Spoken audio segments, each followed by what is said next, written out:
Film akan bercerita tentang seorang dokter yang bernama Kim Jong Young. Beliau adalah seorang dokter yang cukup terkenal. Bahkan saat berada di dalam pesawat, dia sempat dimintai tanda tangan oleh pramugari yang ada di sana. Hari ini, Dr. Kim baru saja pulang dari melaksanakan tugasnya bersama sang asisten. Walaupun cukup terkenal, ternyata Dr. Kim mempunyai masalah dengan sang anak yang bernama Enjeng. Hal tersebut tentu saja dipicu karena kesibukannya sebagai seorang dokter yang tidak mempunyai banyak waktu untuk sang anak. Sebagai anak kecil, Enjeng seringkali membanggakan profesi sang ayah di depan teman-temannya, guna menutupi ketidakakuran mereka. Sang ayah yang merupakan seorang dokter berpengalaman, tentu saja tidak membiarkan seseorang berada di dalam kesulitan. Hal tersebut dibuktikan ketika ada seorang anak yang tersendak permen. Dengan sigap, Dr. Kim bisa mengatasi masalah itu dengan cepat. 기침할 수 있겠니? 자, 여기 좀 볼게요. 박사 아니야? 진짜? 일어나 볼까 우리? 자, 앉아보자. 요. Sebelum pulang ke rumahnya, Dr. Kim menghadiri acara konferensi pers dan menjawab beberapa pertanyaan dari wartawan. Namun, saat ada salah seorang wartawan yang bertanya tentang masa lalunya, Dr. Kim seketika itu terdiam. Asisten yang melihat keadaan itu segera mengambil alih dan menjawab pertanyaan dari wartawan. Tapi tampaknya jawaban dari si asisten membuat anak Dr. Kim menjadi marah, sehingga dia tidak menjawab telepon dari sang ayah. Setelah acara itu selesai, Dr. Kim segera pergi ke sebuah tempat untuk menemui Enjeng. Sampai sini, keadaan Dr. Kim masih normal-normal saja. Dia pun melanjutkan perjalanannya untuk bertemu dengan sang anak. Perasaan Dr. Kim sangat senang waktu itu. Dia pun tidak mempermasalahkan keadaan di sekitarnya, termasuk salah seorang penjaga tol yang tanpa sengaja menjatuhkan uang kembalian. Di tempat lain, Enjeng terlihat senang dengan kedatangan sang ayah. Walaupun dalam hatinya dia masih kesal dengan sikapnya, namun begitu dia tidak bisa menyembunyikan rasa senang akan kedatangan sang ayah. Saat tiba di sebuah jalan, Dr. Kim melihat ada kecelakaan di tempat itu. Dia mencoba untuk acuh melihat hal itu dikarenakan dia harus bergegas untuk menemui anaknya. Tapi walaupun begitu, jiwa seorang dokter pada dirinya tidak bisa mengabaikan hal tersebut. Dengan cepat dia pun menolong si supir untuk mendapatkan bantuan medis. Setelah keadaan dirasa cukup terkendali, Dr. Kim memutuskan untuk menelepon anaknya. Tapi tanpa diduga, teleponnya diangkat oleh seseorang yang terdengar di sana dalam keadaan panik. Menyadari suara itu tidak jauh dari tempatnya, Dr. Kim memutuskan untuk pergi ke arah sumber suara. Dan ternyata, di sana Enjeng terlihat terbujur kaku tak sadarkan diri. Karena faktanya, kecelakaan tadi melibatkan anak Dr. Kim yang tanpa diduga anaknya menjadi korban dari si supir taksi tersebut. Dan inilah Day.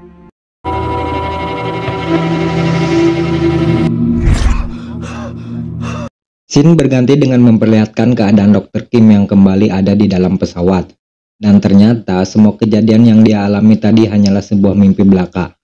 Setelah itu Dr. Kim disodori majalah oleh pramugari di sana. Dan itu sama persis dengan kejadian yang dia alami sebelumnya. Dr. Kim masih menganggap bahwa semua ini hanyalah kebetulan semata. Tapi pikirannya masih bingung dengan keadaan itu. Hal tersebut diperparah dengan keadaan seorang anak yang tersedak permen untuk kemudian dia menolongnya. Dan itu semakin menegaskan bahwa semuanya persis dengan kejadian sebelumnya. Setelah itu Dr. Kim melakukan acara konferensi pers. Dan di sini dia hanya diam saja tanpa berbicara sepatah kata apapun. Jika sebelumnya anaknya komplain atas ucapan si asisten, kali ini dia komplain tentang Dr. Kim yang tidak berbicara sepatah kata apapun. Setelah itu, Dr. Kim bergegas untuk pergi menemui Enjeng. Di jalan dia pun mengalami hal yang sama dengan kejadian sebelumnya. Dan hal itu sangat membuat dia panik. Karena jika memang dia mengalami hari yang sama, maka setelah ini dia akan melihat anaknya meninggal akibat tertabrak mobil. Dr. Kim melihat kecelakaan itu memang benar-benar terjadi. Dia mengalami kembali apa yang sudah terjadi sebelumnya. Dan yang lebih mengherankan, setelah peristiwa tabrakan itu dia kembali ke pesawat dan seakan-akan semua peristiwa itu akan kembali terjadi lagi.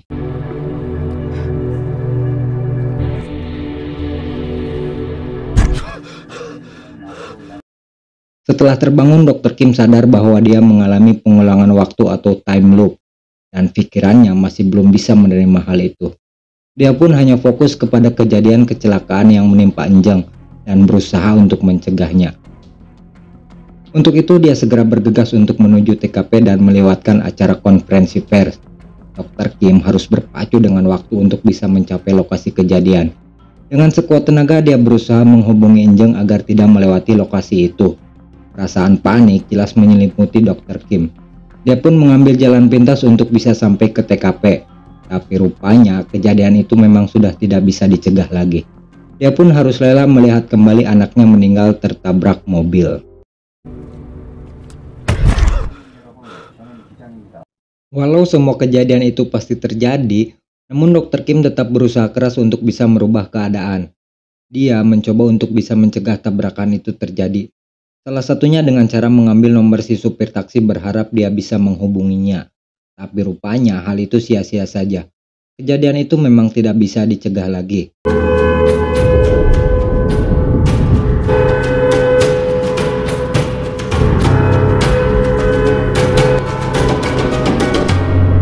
Saat Dr. Kim sudah putus asa dengan kejadian ini, tanpa diduga dia didatangi oleh seseorang yang tampak heran melihat apa yang sudah dilakukan oleh Dr. Kim.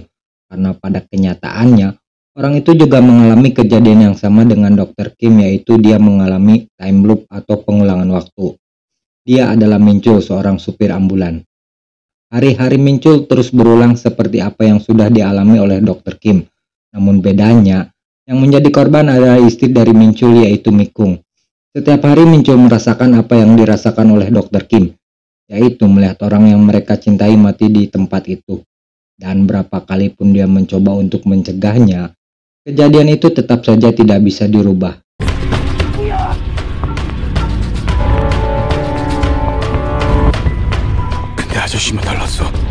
Keesokan paginya Dr. Kim berusaha untuk menghubungi Min-chul dan berdiskusi tentang apa yang harus mereka lakukan selanjutnya. Karena ini harus dihentikan. Singkat cerita, Dr. Kim mencoba untuk menelepon anaknya dan berencana merubah tempat pertemuan mereka. Di sisi lain, Min-chul akan mencoba untuk mencegah istrinya agar tidak naik taksi itu. Setelah itu, dia akan pergi ke kantor polisi untuk mencoba menahan si supir taksi agar dia tidak bisa kemana-mana. Scene kemudian flashback ke masa lalu Mi-kung, di mana di sini Mi-kung dan Min-chul sempat berdebat karena masalah anak.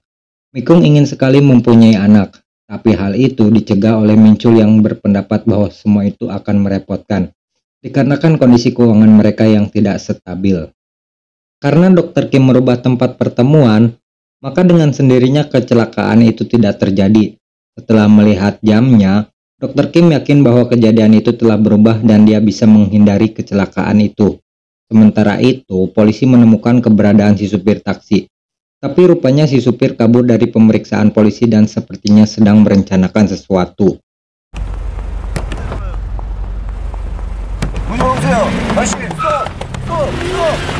Di saat Dr. Kim menemui Enjeng, dia mendapat telepon dari seseorang yang tidak dikenal. Di luar dugaan, orang itu mengancam Dr. Kim dengan mengatakan bahwa anaknya harus mati pada hari itu juga. Di tempat lain, Min-chul yang mendapatkan laporan dari polisi segera menelpon Dr. Kim untuk memperingatkan bahwa si supir taksi sedang menuju ke arah pertemuan mereka. Dan sepertinya dia memang sengaja mengincar anak Dr. Kim untuk bisa membunuhnya. Dan ternyata kejadian itu terjadi lagi. Dr. Kim harus melihat kembali anaknya mati di tempat itu. Setelah itu dia kembali lagi mengalami kejadian yang sama, yaitu tersadar di pesawat.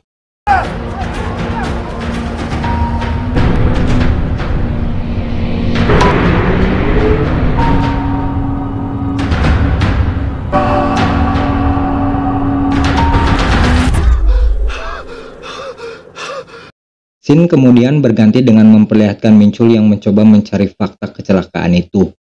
Dan didapatlah fakta bahwa kejadian itu bukanlah suatu kecelakaan melainkan telah direncanakan sebelumnya. Dan tentu saja yang melakukan itu adalah si supir taksi. Lantas apa motif si supir taksi melakukan hal itu? Nanti kita akan mengetahuinya. Karena ini bukanlah kecelakaan, maka Min-chul mencoba mencari informasi tentang si supir taksi. Scene kemudian flashback ke masa lalu Dr. Kim, di mana di sini kita melihat Enjung yang sedang sakit. Saat itu dia sedang menunggu seseorang untuk mendapatkan donor organ yang akan ditransplantasikan ke tubuh Enjung. Tapi di luar dugaan, keluarga si pendonor tiba-tiba membatalkan rencana itu. 말해 빨리. 장기 기증을 보호자가 거부했어요. Jauh sebelum itu, rupanya Mincul juga mengalami suatu kejadian, di mana di sana dia hendak menolong seseorang yang sedang mengalami kecelakaan. Tapi rupanya Mincul telat membawa mereka ke rumah sakit sehingga anak si korban harus meninggal di sana. Sementara ayahnya masih koma akibat kecelakaan itu. Dan ternyata orang yang koma akibat kecelakaan itu adalah si supir taksi. Melihat keadaan itu, Dr. Kim melakukan hal di luar dugaan. Dia dengan sengaja mentransplantasikan organ si anak tanpa sepengetahuan ayahnya. Sehingga hal itulah yang menjadi alasan si supir taksi untuk melakukan balas dendam. 무슨 일 있었냐고. 미안합니다.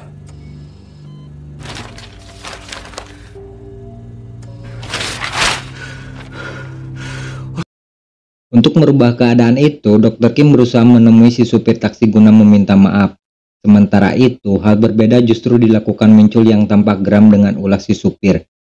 Sehingga di sini terjadi dua kepentingan di mana Dr. Kim berusaha untuk meminta maaf kepada si supir. Sementara Mincul akan membunuh si supir sebelum dia mencelakakan istrinya. Scene kemudian berganti dengan memperlihatkan fakta bahwa Mikung sedang mengandung ketika dia dibunuh oleh si supir taksi. Sehingga hal tersebut semakin membuat Mincul bertambah marah kepada si supir taksi. Di tempat lain, Dr. Kim berusaha menolong si supir taksi agar dia tidak mati.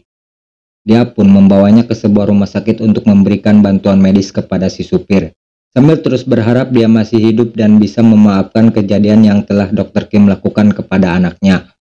Tapi sayang nyawa si supir taksi tidak bisa ditolong akibat luka yang cukup parah yang dia alami.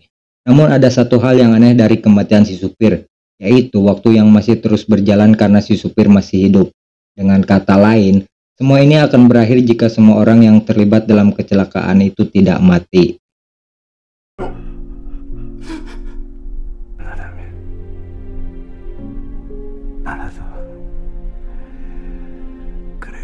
제가 우리 민정이 좀 살려주세요.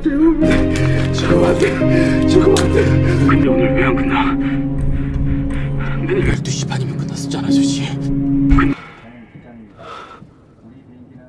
Dr. Kim pun mengatakan hal itu kepada Mincul. Tapi Mincul yang sudah kapalang heneg tidak bisa menerima usulan dari Dr. Kim. Dia pun masih tetap pada pendirinya untuk membunuh si supir. Sambil membawa sebuah pisau, Mincul menghampiri si supir taksi untuk membunuhnya. Sementara itu Dr. Kim menghubungi si supir untuk mencegah rencana Mincul.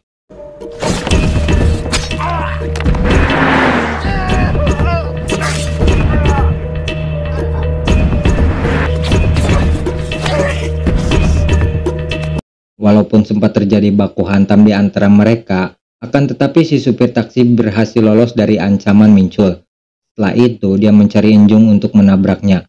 Tapi kali ini aksinya berhasil dicegah oleh Dr. Kim yang berhasil menghalangi mobilnya hingga membuat mobil itu terpental.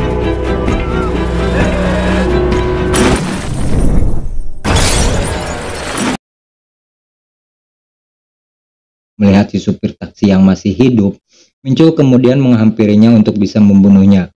Tapi aksinya lagi-lagi dicegah oleh Dr. Kim sampai-sampai dia harus tertusuk oleh pisau yang dibawa Mincul. 사람 살려야 돼. 민철아.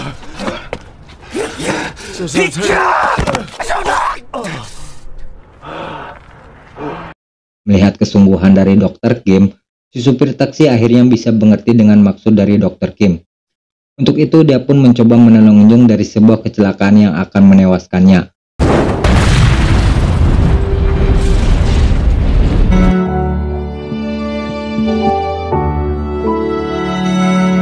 Karena mereka berdua mati, waktu pun kembali mengalami pengulangan. Scene kembali lagi ke awal film, tapi kali ini si supir taksi sudah sadar dan bisa melupakan balas dendamnya. Dia pun berusaha mendatangi Enjung dan berbicara mengenai jiwa anaknya yang ada pada diri Enjung. Sementara itu, Mincul mendatangi Mikung di rumah sakit dan berjanji akan membesarkan anak mereka. Dan film pun tamat. 미안해,